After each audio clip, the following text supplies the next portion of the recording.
you doing, Steve? I'm a happy man, you know. Kimi's got a drive for another year in the most iconic team in Formula One, so I couldn't be happier. I believe you are. How did that process go, all in all? Well, it's quite a simple process at the moment because the contract was done 4 years ago. So really not so much to do for me. I mean, the end of the day, Ferrari wanted Kimi for another year, and it's an addendum to the agreement 4 years ago. So it's a simple process that they took up another year.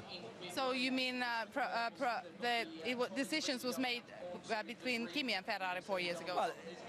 Well, obviously I negotiated a contract 4 years ago to get Kimi back to Ferrari, and since then, you know, if it's above the years of the term of the agreement, then it's the master agreement is the same, and it's an addendum. So one page to say extended to another year.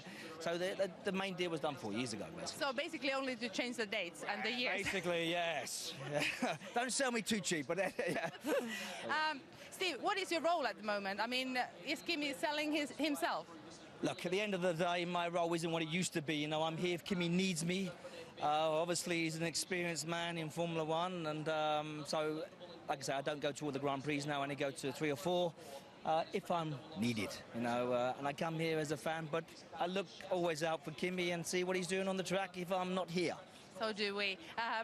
How has it changed your role as a manager nowadays, and all managers in general, since all the teams, they are now having their own drivers programs, and the drivers are growing from there? Or then on the other hand, you have to bring a lot of money with you in case you want to have a seat. How has it changed your job?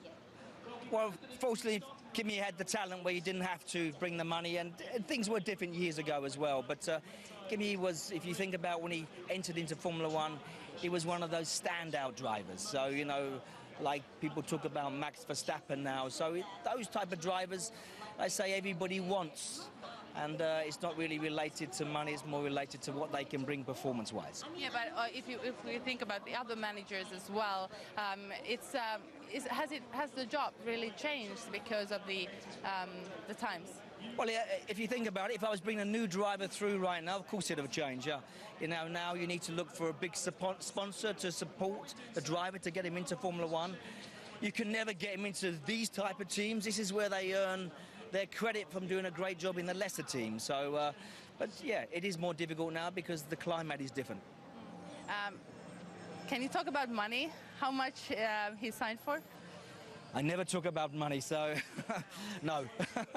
Steve, what do you think is the most, why is Kimi still so interesting? He has been driving, he's the oldest man on the paddock when we're talking about the drivers. Why is he still here?